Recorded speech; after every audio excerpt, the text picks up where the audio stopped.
নিরঞ্জনে গঙ্গাবক্ষে অঘটন রুখতে কড়া নজরদারি পুলিশের। বিসর্জনের সময় কোনো অঘটন রুখতে ডিজাস্টার ম্যানেজমেন্ট গ্রুপ বা ডিএমজির সঙ্গে কলকাতার ঘাটগুলিতে নৌকাসহ মাঝি ও দাঁড়িদেরও মোতায়েন করেছেন লালবাজার।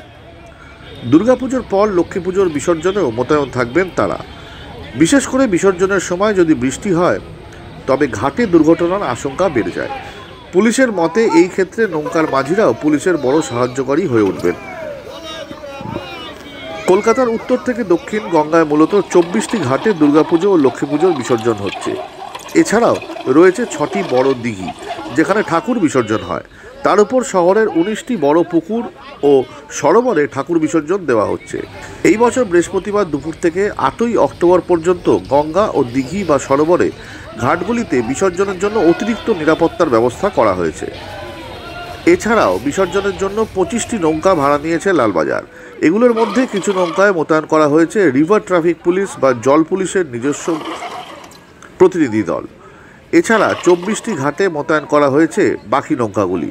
প্রত্যেকটি নৌকায় রয়েছেন অন্তত একজন করে মাঝি ও দাঁড়ি। তারা যে কেবল নৌকা চালান এমনটা নয়, গঙ্গায় সাঁতার কাটতেও প্রত্যেকেই পটু।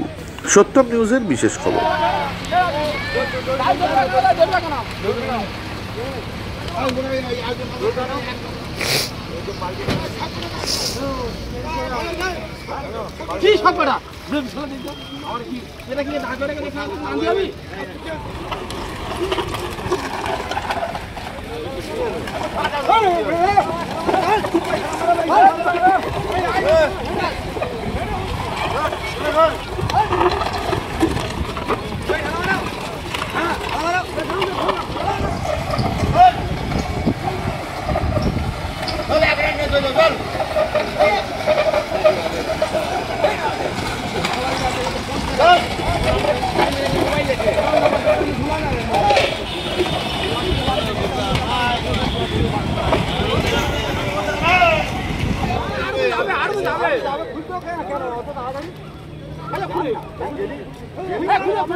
ভয় নয়, আপোষ নয়, শুধু সত্য খবর পরিবেশনার প্রত্যয়।